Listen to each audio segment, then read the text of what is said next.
Hey, it's Mike with the Daily BM, and on this Tech Talk Tuesday, Brad and I discuss space aliens attacking us and if we'd survive or not.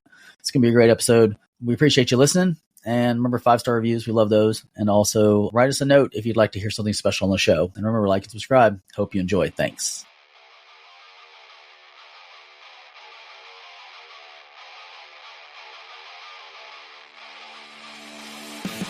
Hey, good morning, fuckers. Welcome to another day at the Daily BM. I have Mike with me. What's going on, Michael? Hi, everybody. Shit. The desk's falling apart. Your desk is falling apart.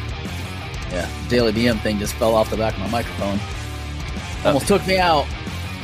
Yeah, these things sometimes, man, they pop off. You know? Like you? Yeah. Pop off? Well, I don't pop off. Well, it depends on what I'm doing. You pop off all the time. Just depends. You're an angry leprechaun. At times. Not so much anymore. Jesus. Mary, mother of Joseph. What about her? Just an expression. So, first of all, you went and saw a movie this weekend, I come to find out, and it was your birthday weekend. So how young are you? Old enough to know better. Old enough to know better? What are you, 47 now? Nope, 48, buddy. You're 48? Yep. Like I was telling everybody when they asked me, I was like, I'm one step closer to the finish line. Why? You're going to be finished at 50? I'm 1 year closer to the finish line. 1 year closer to the finish line. I thought you meant like you're already scanning on 50. I was like, damn, all right, you plan on 2 years. You might want to change some things and do some other shit. No, why? I'm happy with what I'm doing. No, I meant just like go travel a hell of a lot more. Get it all in before you go.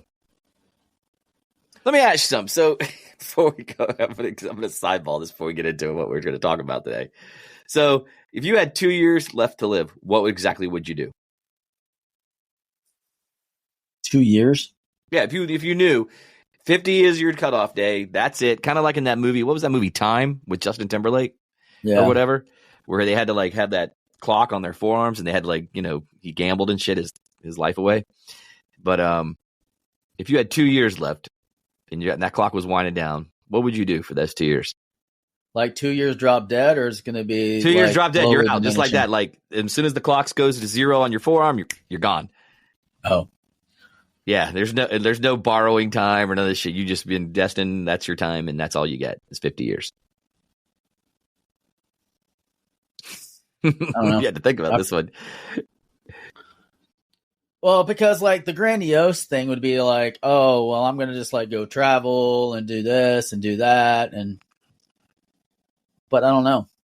I don't know if I do that. You would stay exactly what you're doing for 2 more years, wouldn't you? Probably. Yeah. You wouldn't make any changes whatsoever. You just continue living life as you go for 2 years. Yeah, probably. Because I mean, I don't know, like. Put you on the spot this morning, man. Because it wouldn't be like I'd be able to like run out and rack up a bunch of debt, No, of course not. Because that would just screw the family. Okay.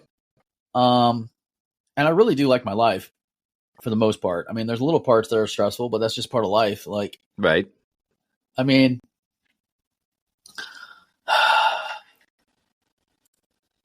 you don't have to think too long. If you wouldn't change nothing, I put you on the spot, man. I was just wondering. The funny thing is that like I already think like that because the days are already numbered. It's just there's a lot more days left. You know what I mean? I mean, and I don't know the finite end, but if I live to be 88, that's another 40 years. That means I've only got another 14,600 days left on the planet, which seems like a lot. But in reality, it's not. So you should already be doing the stuff that you want to do, like living the life you want to live, like not putting stuff off. And I feel like I do that for the most part. Right. Just curious. So I don't know what I'll change. I don't know why. I don't know why I went down this course because I know that the Pacides, I think, show topic. I know the Paside comment was going past, and it won't be back around here for another 4 more years. But so there was a meteor shower last night from 11 to 6 a.m., 11 p.m. Eastern Standard Time to 6 a.m. But the lighting out here in Florida wasn't very appealing because of the cloud cover, the dust. So other parts of the country were streaming it live. I think it was like 100 meteors per hour, or like, meteorites, not meteors, meteorites. Let me rephrase that. It's the end of the world. Meteors are coming. But so that being said, it got me on the thinking of this the whole alien thing. Yeah. So before you start in on me about aliens and shit, because I know I talk about it a lot.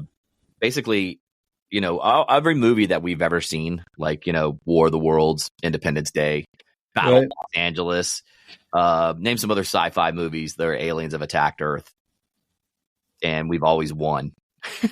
You know what I mean? Battleship, Ender's Game. Yep. Pretty much all of them. I mean, I can't pretty much we've always prevailed, right?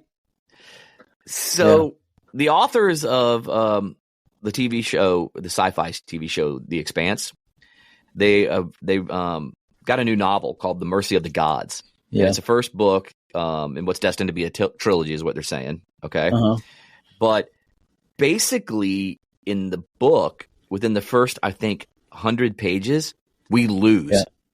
We lose the war. So, I didn't want to read any more about it. I just wanted to go, okay. I wanted to pick your brain for a little bit on this and go, I mean, what do you think humans would do? I mean, what do you think the outcome would be if we went to war with aliens and we lost?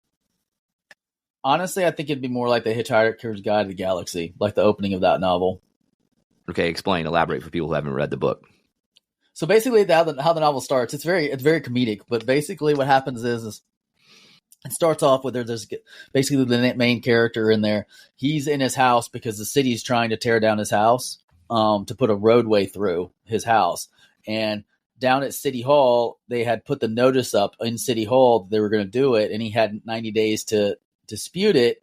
But who goes to City Hall, and just walks in and checks the permitting department to see what they have to dispute? Nobody. So he didn't know that his house was up for demolition. So the demolition crews are there, and he's standing outside, and he's fighting the demolition crew, basically, he's not going to move out of the way type situation, so they can demo his house. And they're just literally waiting for him to leave, because as soon as he leaves, they're going to demo the house. And what happens is there's this intergalactic council of planets, and they're building a space superhighway through the solar system. Wait. What? Yeah. They're building a space superhighway through the solar system, like a wormhole tunnel thing. Okay. And Earth is in the way. So these giant spaceship, basically bulldozers, pull up to the planet. And they make an announcement over the radio. They're like, hello, beings citizens of Earth. Yeah. Since you did not file the proper paperwork to dispute the superhighway from coming through your region of the galaxy, you're hereby noticed that your planet is scheduled for destruction in 5 minutes to make way for this intergalactic superhighway. So of course the whole world's losing their shit. You know what I mean? Yeah, no shit. And the guy just didn't know, but he was friends with a space hitchhiker that goes around and writes the Hitchhiker's Guide to the Galaxy. So basically, it's like a book of all the best places in the universe to get different foods and stay, and it's like a travel guide. It's called The Hitchhiker's Guide to the Universe. So he feels bad for his buddy. So he's like, we got to get off the planet. So they literally get off the planet as it's getting destroyed. It just gets blown into oblivion. That's it. That's the end of all human civilization right there. Just a blip on a map, because we didn't get to this, the central hub planet down into the permitting office to file a dispute that we didn't want to have our planet destroyed because we didn't know it existed. And they're like, man, it doesn't matter, Sorry. Next case. Sorry for your luck. Yeah, so that's how that basically that book starts series. It's the entire human population is completely destroyed except for this one guy. Like he's like, I think eventually there's other humans that have like gotten off the planet like through abduction and like, you know, like things like that are still alive in space. But like he's literally like the last living human. So he becomes instagalactic famous. No, nobody nobody cares about him. Like even worse. He has 2 followers. It's literally like if you pick up like a flea. Like I mean, that flea does not become instantly famous just because he left his herd and now he's traveling on you. Like no, he's a vermin, a parasite, extinguished. Pretty much, pretty much just a parasite. So you believe then? So with all that being said, you think that we would get annihilated then? Obviously. Okay, so here's my honest to God belief is if you have a species that is advanced enough to travel space and time to visit us and gets close enough to where they're not detectable, I believe that their technology would be so far advanced that we would not stand a chance. Okay. You know, it'd be like rolling up on a planet with tanks and equipment and they just have bows. That's what I didn't like about Avatar is I don't think that they would have had a fighting chance with the technology that they had. No, you know they just had bows and arrows and shit like that, you know, for the most part. In Avatar. And I thought that was a little far-fetched too. I'm like, we're coming in there with tanks and helicopters and machine guns and all this shit, and they put up a fight? Yeah. I mean, it would be like it could be like a scorched, and the thing we wanted was in the ground at that point anyways, so it wouldn't have been like we could have done a scorched earth principle. Like we just scorched the planet and got what we wanted and then hauled ass. The only way that I don't think it'd be annihilation is if they were coming for another resource like us as slaves. Or as a workforce. So you would think it was kind of like that movie from the 90s, Stargate, if that was the case. Like they enslaved the human race to mine like a precious mineral, like gold even. Because supposedly gold's like the one thing that, you know, doesn't deteriorate in space. Like it's constant. It never goes away. It never can deteriorate. Yep. And they have like, you know, kind of like, Stargate would be a good example. It'd be kind of like the Roman Empire, like how they'd go out and they'd conquer lands for the resources and the people, you know, to expand their empire. It'd be one of those situations. It'd be almost like, oh my gosh, what were those people called in the Chronicles of Riddick? The Warmongers? Warmongers. I know what you're talking about, man, and I can't think of the names of them, but I know exactly what you're talking about. Yeah, I could see that. Like, I think that also the necromongers. So let me ask you this then too. Another thing. So if you think that we would either be you primarily think that we would probably be wiped out then because it would be a more evolved technologically species to come in, regardless of their mental evolvement, whether they've evolved mentally or not. You know, they'd have to evolve mentally in order to build space travel. I mean, unless it was like a giant worm flying through space, you know, like. So what made you would think that they would be more of attacking than they would be to maybe just say, hey, you know what, we're just going to observe them, kind of like how, okay, I'm going to go to Star Trek here, kind of like the Prime Directive, you know, they're a pre-warp society, we're just going to observe them. So I don't know if you've seen, have you watched Three Body Problem yet? No. Did you finish watching that? Mm-mm. Oh, you didn't start? You didn't start? I thought you started that one. We started, but we haven't finished it. Oh, okay. Well, shit. Go ahead. I don't mind. Go ahead. So basically what happens in that is this alien species reaches out to us because their planet's getting destroyed because it's got 3 suns that pulls in different directions and eventually will cause the planet to spin out of control out of space, out into space. So they're on their way here. I take it back. We did finish it. Okay. You just refreshed my memory. It's been a little bit a hot note. So they basically reach out to us to, you know, first help see if there's someone smart enough on our planet to solve their problem.